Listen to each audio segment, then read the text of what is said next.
Hi there, I'm Hal Bodley, your Vice President and Chairman of the Golf Course Renovation Committee. Members continually come up to me and they say, hey Hal, why do we have to renovate the golf courses? Why do we have to close them down?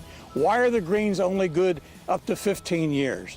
Joining me now is Andy Neiswinger, Superintendent of the Golf Courses. And Andy, why do we have to renovate the golf courses? Well, the greens in Florida, especially Central Florida, last about 15 years, and that's due to how much organic matter they build up as they grow. That's number one. Number two was how can we get the bunkers to last longer, to play better, and cost less money overall over their lifespan. So that was number two. And number three is the practice facilities, to try to improve the practice. My passion is a short game area, you know that. Yeah, you and a bunch of others. So they're inadequate in a lot of different ways. Right. So let me interrupt you. Why don't we just take a look at some of the grass and kind of show us why, after 15 years, that the greens are no longer really the way they should be? Great. I'll grab the profile tool and take a look. Good.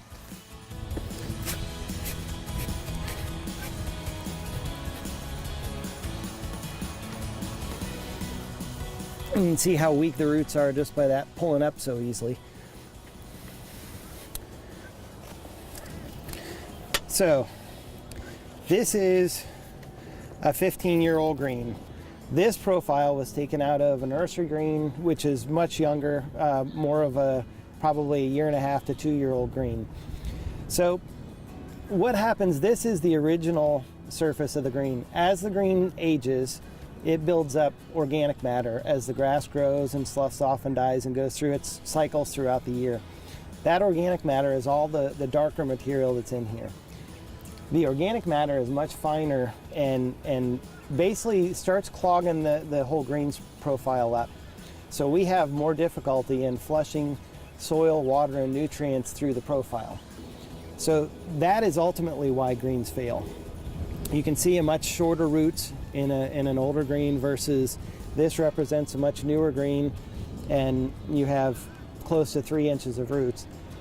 Because of our poor water quality, we can build up layers that are essentially toxic layers, essentially toxic to the roots.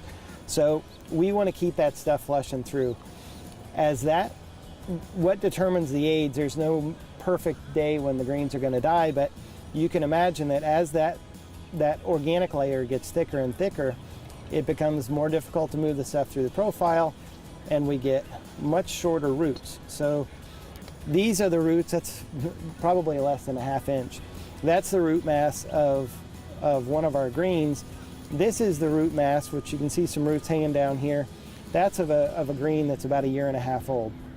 As the green ages, the roots get shorter and shorter and shorter. That is the ultimate greens failure, what will eventually cause us to we have to rebuild the greens.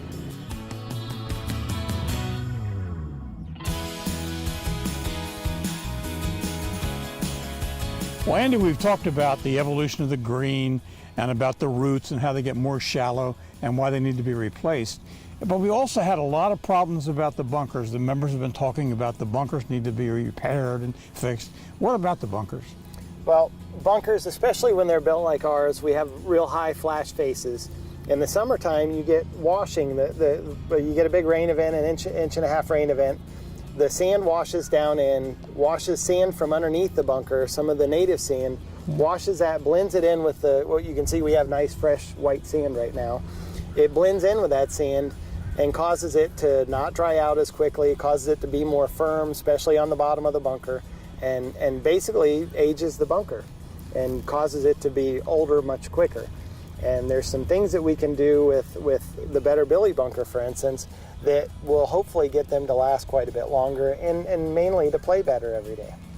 So the bunker sand, we've got nice fresh bunker sand in the bunkers right now, but in the summertime, what deteriorates the bunker is we'll get rains and that'll wash all the fresh sand off the high faces, and it'll expose the native sand down below. Native sand is much darker and a lot finer particle.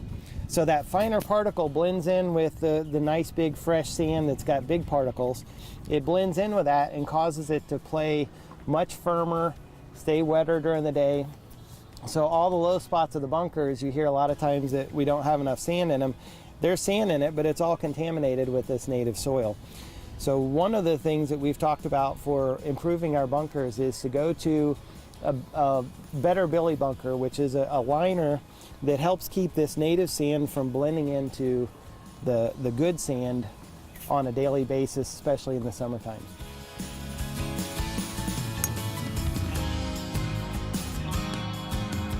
Andy, as we talk about renovation, one of the big issues, of course, is the range, the size of the range, the short game area, the quality of the grass. I know this is in the works, but right now a lot of the members are talking about the fact that the grass is not always good. They have to hit off the mats.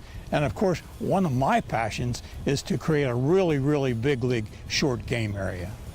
Well, the obvious things are the size of the range, golf balls in and up in one fairway and on two fairway, and even the chipping area is not large enough to be able to hit some decent short shots. But not so obvious is having to use the mats. The reason we use the mats is because our biggest play is in January, February, March, and the rate of recovery on turf in January, February, March is very, very slow. So we need a bigger teeing space to be able to move the pyramids around. Since we don't have that, we have to use the artificial turf. Right. Well, I think this is really going to be in the works, and I can't wait to see the design.